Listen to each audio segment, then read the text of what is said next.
લઈને બેસી ગયા. હંધાઈ ત્યાં કેવા બેઠા છે, કેવા બધા દાંત કાઢતા હતા. ચીગુ, હા કયો ને. હું તું બહુ ભોળી છે. તને ખબર છે એ બધા હસતા નહોતા, પણ તારી મજાક ઉડાડતા હતા. કા મારી મજાક શું કામ ઉડાડતા હતા એ લોકો? કારણ કે તું બહુ ભોળી છે. લે હું ક્યાં ભોળી છું? ચીગુ, તને ખબર છે આ ઘરના લોકો તને એક્સેપ્ટ નથી કરતા, અને તારા વર્તનથી, આ તારા કપડાથી, આ તારા લેંગ્વેજથી આ લોકોને બિલકુલ નથી ગમતું. ખબર નહીં કેમ. તું તો આ ઘરનું કેટલું સંભાળ રાખે છે, આ ઘરના કામ કરે છે, બાથી માંડી બાપુજીથી માંડી અને બધાની સેવા કરે છે. અરે રિયલી હું બહુ ભાગ્યશાળી છું કે મને તારા જેવી પત્ની મળી. એ કોઈની વાતનું મનમાં ન લેવાનું હોય. મને ખબર છે એ લોકોને નથી ગમતી, પણ તોય હું રહું છું ને આ ઘરમાં. કોના હાટું રહું છું? તમારા હાટું. પણ જીગુ, મને થાય તો ખરું ને કે મારું આખું ફેમિલી બહાર ફરવા જાય અને મારી પત્ની, મારી જીગુ, એને કોઈ લઈ પણ ના જાય, અને લઈ ના જાય તો કાંઈ નહીં, પાછા એને ઇન્સાઇડ કરીને મારું જ ઘર હસે છે. મને એનું બહુ દુઃખ છે, મને રંજ છે મારા આ ઘરના લોકોથી. એવું કાંઈ મગજમાં ન લેવાનું હોય. અને હું કહું, તમે છે ને બધાને યાર ફરવા જાજો હારે હો. તને છોડીને હું આ ફરવા જાઉં ને મોજ શોખ પૂરા કરું, એવું તો વિચાર્યું પણ કેમ છે? અરે પણ આપણું આખું ઘર જાય છે, અને આમે બધા જાય તો કોઈ એકને તો ઘરે રહેવું જ જોઈએ ને. તો હું ઘરે રહી ને ઘર હાચવાય. તમને ખબર છે ને હમણાં કેવી ચોરીઓ થાય છે, અને આપણા ઘરમાં તો કેટલું બધી પડ્યું હોય. એટલે તમે ફરવા જાજો ને, મારી ઉપાધિ ના કરતા. અને હું તો ઘેરે રહીને એકલી ઘર આખું હાચવી લે હંધુઈ. તું આ ઘર હાચવી લઈશ, તું અહીંયા રહીશ અને હું ફરવા જાઉં તો આવું થઈ ગયું. તો તારા આ પતિની જિંદગી ધૂળ થઈ ગઈ કે એની પત્નીને છોડીને બહાર ફરવા જાય. કેવી વાત કરે છે? જઈશું તો બંને સાથે જઈશું, બાકી કેન્સલ પ્રોગ્રામ. આપણે બે અહીંયા રહીશું. ના રાજ, તમે જી આવો. એક વાત કહું રાજ, સાચું કહું ને તો મને બધી ખબર છે. આ ઘરમાં છે ને હું કોઈને ગમતી જ નથી, પણ હું છે ને તમારા હાટું બધું સહન કરું છું. બાકી મારા બાપુ ત્યાં કોઈ દી મને કોઈએ કાંઈ કીધું જ નથી. પણ મને ખબર છે કે હું આ જૂના પહેરવે પહેરું છું, પણ આમાં કાંઈ વાંધો છે આ કપડામાં? અરે આમાં તો તું મારા ઘરની લક્ષ્મી લાગે છે, લક્ષ્મી. પણ આ આંધળાઓની કેમ આખું ખોલું એ નથી ખબર પડતી મને. ઓલા ટૂંકા કપડામાં થોડી સારી લાગુ, બાકી મને બધી ખબર છે. બેનપણી પાસે મારું કેવું કેવું બોલતા હોય, મને બધી સમજ પડે છે. પણ તોય હું કાંઈ બોલતી નથી. હું કામ ને કે તમારું ખરાબ ન દેખાય ને એટલા માટે. તમારે કોઈ સામે હેઠું ના જવું પડે ને એટલે. તું સહન કરે છે ને એટલે જ આ લોકો ચડી ગયા છે માથે. પણ આપણે એની જેવું ના થવાય.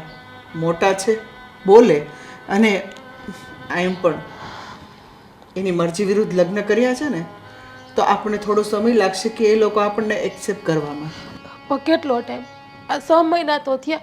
મને હતું કે આજ નહીં તો કાલ એ લોકો મને સંભાળી લે, પણ એ લોકો મને સંભાળી જ નથી લેતા. કેટલું ઓલું કરવાનું? હવે તો છે ને ઉપરવાળો કાંઈ ખરખું કરે તો થાય, બાકી તો મારાથી નથી સહન થતું. મને રડવું આવતું હોય, પણ તમને અત્યાર સુધી મેં કોઈ દી નથી કીધું. હું કામ ને કે મારો ઘરવાળો બિચારો આખો દી કામે થાયકો પાયકો આવ્યો હોય તો હાંજે મારે એને ક્યાં ઉપાધિ કરાવી એમ. અરે જીગુ, તું રડીશ નહીં. આ તારા આંસુ મારાથી નથી જોવાતા. અને રહી ફરવાની વાત, તો આપણે એવું થોડું કે વિદેશ જઈને જ ફરી શકીએ? હે, આપણે અહીં તું કહેતી હતી ને કે ખોડિયારમાંના મંદિરે જઈશું, તો આપણે ચાલતા જઈશું, બરોબર? હા, આપણે હાલીને ખોડિયારમાંના મંદિરે આપણે જઈ આવીશું. પેલા રડવાનું બંધ કર. જો મને મારી જીગુના આંખમાં એક પણ આંસુ ના જોઈએ. હું કહેતી હતી તમને કે હું એ લોકો જેવી થઈ જાઉં તો એવા કપડાને હું પહેરવા માંડું તો નહીં હો, મને તો મારી જીગુ આવી જ ગમે છે. પણ એમ નહીં, તમારે બધાનું સાંભળવું કેટલું પડે છે મારા હાટુથી. અને આમે બધાને આપણે બોલતી બંધ કરાવી દઈએ તો અત્યાર સુધી તો મેં સહન કર્યું. હાસું કહું ને તો હવે મારાથી સહન નથી થતું. મારાથી ને રડાઈ જાય છે. ઉધીમાં તમને ખબર નથી, તમે ન હોય તો દિવસમાં કેટલી વખત રડું છું. ના બોલવાનું એ લોકો મને કરે છે. એટલે હવે છે ને આપણે એ લોકોને એની જેવા થઈને બતાવી દઈએ. આપણે એની જેવા થઈશું તો આપણામાં ને એનામાં શું ફરક? તો હું આવીશું તો એ લોકો મને અપનાવી જ નહીં હગે તો પછી આપણે શું કરવાનું? કાલ સવારે આપણું છોકરું આવશે તો નાનું તો એને એવું કરશે તો એ મારથી સહન નહીં થાય કોઈક મારા છોકરાને એવું કરે તો. તું આટલું બધું કેમ વિચારે છે? તું ચિંતા ના કર, થોડો સમય રાહ જોઈ લે. નહીંતર આપણે અહીંથી બીજા ઘરે નોખા રહેવા છે. ના હો, નોખું તો આપણે આજે નથી થવું ને કાલે નથી થવું. મારા બાપાના ઘરના સંસ્કાર લેજે. જો હું નોખી થાવ ને તો તમને ખબર છે. આમ તું કેટલી હેરાન થઈશ અને ક્યાં સુધી હેરાન થઈશ? વારે વારે તારું અપમાન થાય, વારે વારે તને અડધૂત કરે. આ મારાથી નથી જોવાતું. તો હું કરું? કઈ મા બાપને તો મુકાય તો નહીં. બાકી કહે કે ગામડાનું ભોતું તો આમ મને કહેતા હોય ગામડાની આવી છોકરાને નોખો એ કાઢ્યો. બસ મારું જ બોલશે ને ખરાબ. એક તો હું લોકોને ગમતી નથી, પછી મને હાવ કાઢી મૂકશે તો ઘર બારી. તને કાઢી મૂકે તો હું છું ને, હું તને કાંઈ કહું છું? બધું તમે એવું કરો ને થોડું કંઈ તમારું હાલશે ભાઈ ભાભી કે બાપુજીની સામું. હવે તું કાંઈ ચિંતા કરમાં અને તારું આ રડવાનું બંધ કરી દે. હા, હવે મને તારી સ્માઇલ જોઈએ છે. હા બોલ બોલ શ્રીદેવન. અરે મસ્ત એકદમ.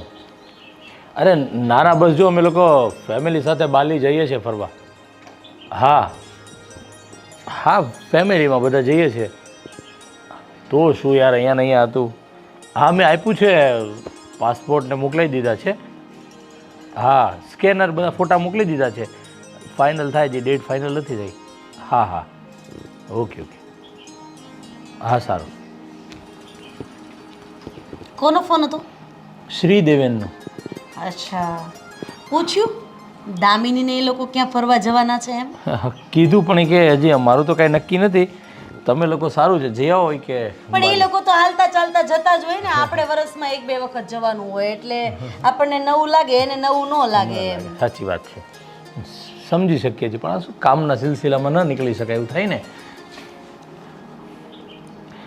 કંઈ વાત કેવા આવી હોય એવું લાગે છે મને. કંઈ કામ હતું? બસ એમ જ બેસવા આવી હતી. અચ્છા હા બેસ બેસ, તો વાંધો નહીં. મને આમ ટેન્શન આવી જાય કે તું કાંઈ કહેવાની છે, નવી ડિમાન્ડ આવશે એટલે એમ. તો હું કંઈક કહેવા માટે જ આવી છું.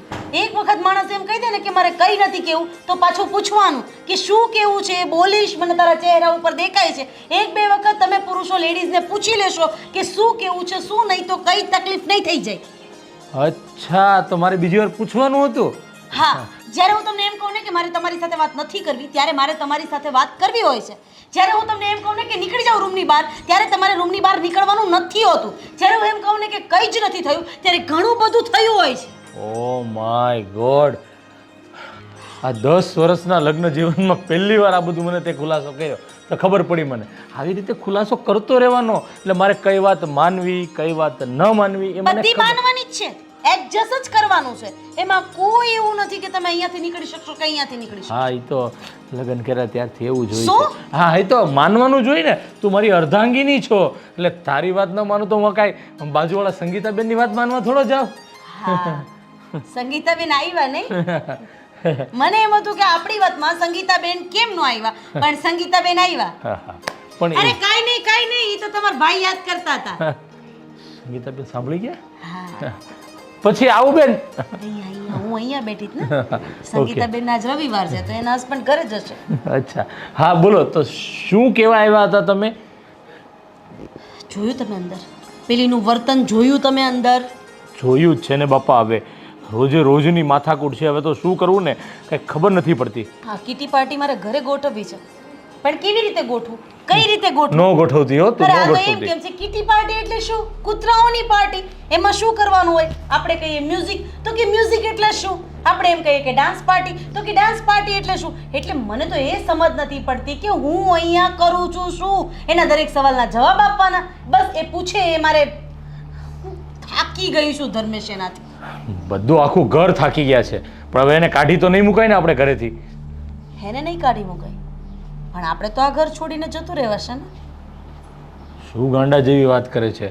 મારા પપ્પાનો ફ્લેટ પડ્યો છે વેસુ રોડ ઉપર, જ્યાંથી તમારી ઓફિસ પણ નજીક થાય છે. તો હું પપ્પાને કહી દઈશ ને કે એ ફ્લેટ આપણને આપી દે થોડો સમય રહેવા માટે. પછી ધીમે ધીમે કરીને આપણે આપણું પોતાનું મકાન લઈ લેશું. પણ આવી રીતના હવે હા ગાંડી સાથે તો મારા દિવસો જાય એમ જ નથી. હા એટલો મોટો બંગલો છોડીને આપણે તારા પપ્પાના આ તો ફ્લેટમાં એક કામ જશું. કરો ને, આટલા મોટા બંગલા સાથે તમે આવા આવા બુદ્ધિ વગરના લોકો સાથે રહો. ભાઈ એની સાથે તો હું પણ એક દિવસ રહેવા રાજી નથી, પણ નાના ભાઈની વહુ છે તો થોડી ના પડાશે ઘરમાં રહેવાની, એમ કહું છું. ઠીક છે, તો તમે નહીં આવતા. હું કહીશ પપ્પાને કે મને એકલા ફ્લેટ આપો. મારે હવે એકલા રહેવા જવું છે. કાલ સવારે તમારા ને મારા ડિવોર્સ થશે તો પછી મારું તો કંઈક કરવું જ પડશે ને.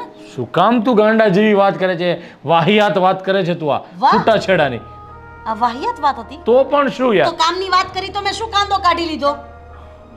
સારું ચાલ, તારી વાત સાચી છે, પણ હવે બહુ જલ્દી નહીં થાય. હા આપણે બાલી ફરવા જઈને આવીએ ને પછી પપ્પાને ને એને વાત કરું છું કે ભાઈ અમે લોકો હવે સાથે રહેવા નથી માગતા. કેમ કે કેટલા લોકોને આપણે દર વખતે કહીશું કે ભાઈ ઘરે નહીં, કેટલા બધા લોકો કહે છે યાર તારા ઘરે આવીએ, આપણે સાથે મળીએ, તારા ઘરે બેસીએ, તારા ઘરે ડિનર લઈએ. કોઈ પણ આવે ને તો નીચે બેસી જાય છે છેડો આડો કરીને. મારા પપ્પાએ કીધું છે કોઈની સામો નહીં જોવાનું, વડીલી તો વડીલ. અરે ભાઈ અમે વડીલ જ માનીએ છીએ એને.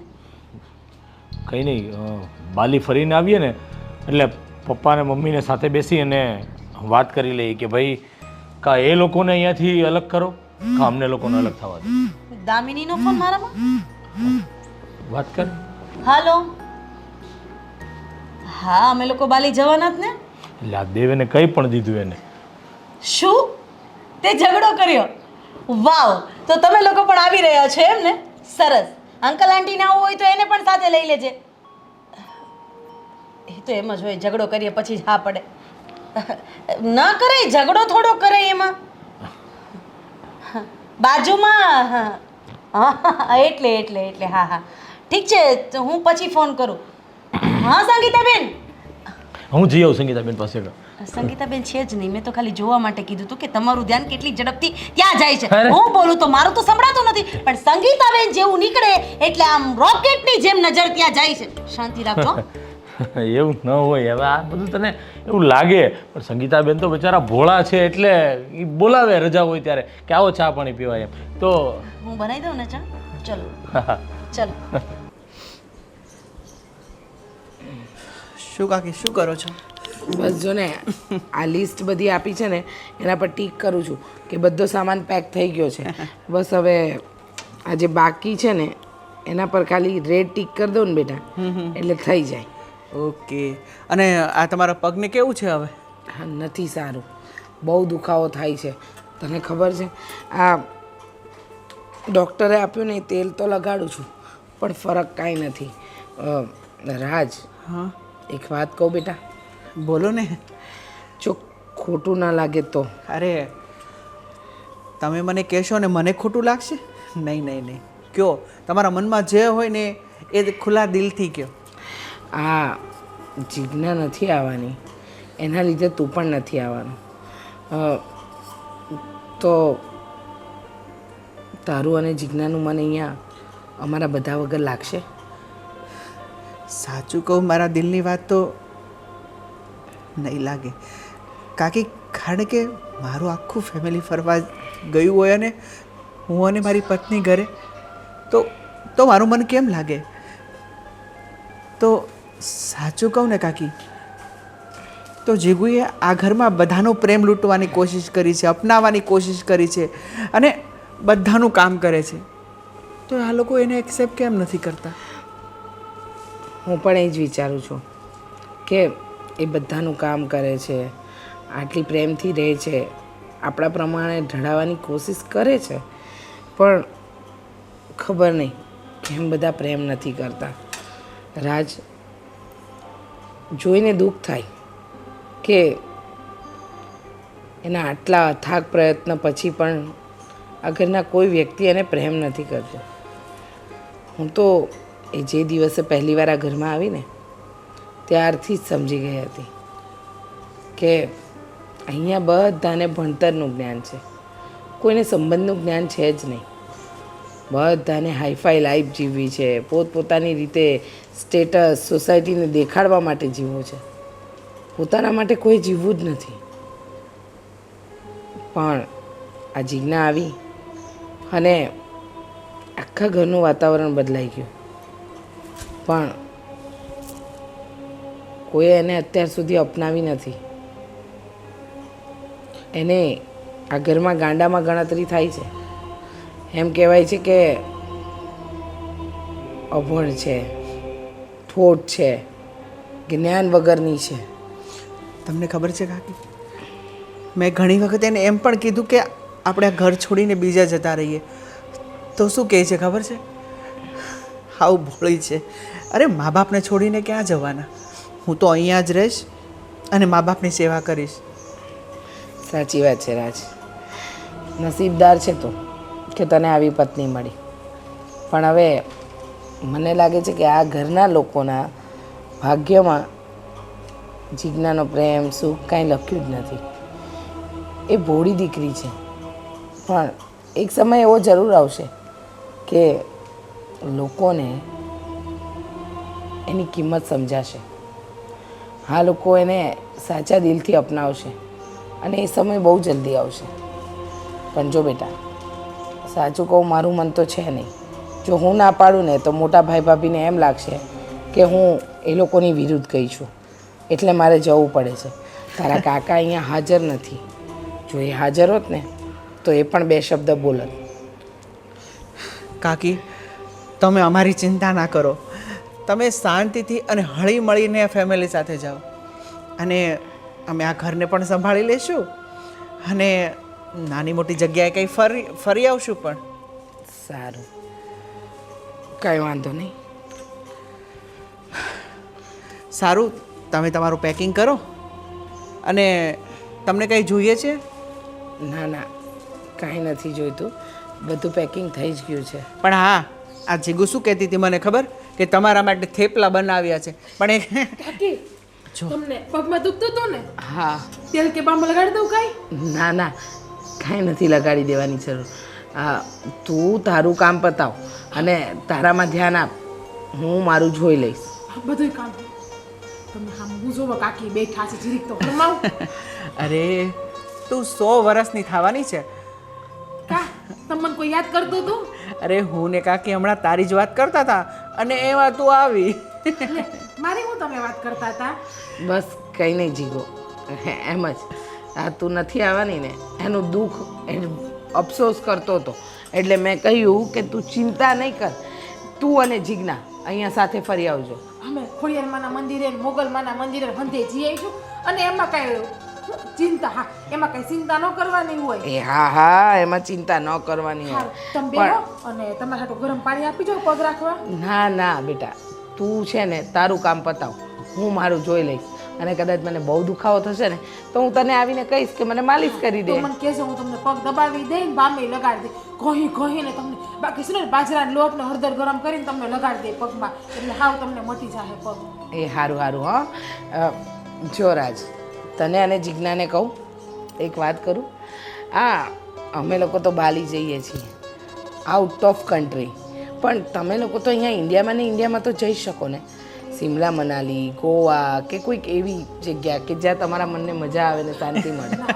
એકલા એકલા ક્યાંય નથી જાવ, તમે બધા સામેથી જી આવો ને, ફરી આવો ને, પછી આપણે હંધાય હારે જાવું. આપણે જોયું, આ સંસ્કાર આપણા આખા ફેમિલીમાં કોઈને નથી દેખાતા. પણ છે ને આટલા બધા સંસ્કાર પણ સારા નહીં. હસબન્ડ અને વાઈફે એકલા ફરવા તો જવું જ જોઈએ. હું અને તારા કાકા આજથી 20 વર્ષ પહેલાં પણ ફરવા જતા હતા, અને તમે લોકો ખબર નહીં. અરે અમે જાવું ને મંદિરે, ત્યાં કેવું મસ્તનો ડેમ ને બધું છે, આપણે અહીંયા બેસીશું ખોડિયારમાંના મંદિરે, ત્યાં જાવું. હું કામ કરી લઉં અંદર થોડુંક, બાકી છે ને તમારે ગરમ પાણી મૂકી દો, તમે પગ રાખીને બેસો એમાં, એટલે દુખાવો ઓછો થઈ જાય. હો ને, અને બીજું કઈ હોય તો મને કહેજો તમે. હો, તમે સામું જો માં કાકી બેઠા છે ને, એકદમ ભોળી. હા, ખરેખર નસીબદાર છે આપણું કુટુંબ, એટલે કે આપણું પરિવાર, કે જેને જીજ્ઞા જેવી વહુ મળી. અને તું વધારે નસીબદાર. હવે વાતોના વડા કર્યા સિવાય એને મનાવો અને લઈ જા કશે ફરવા. ચલો, અમે પણ થોડું કંઈક પ્લાન કરીએ કે ગોવા જઈ આવીએ કે પછી દીવ જઈએ. જોઈએ હવે આ શું કહે છે. સારું.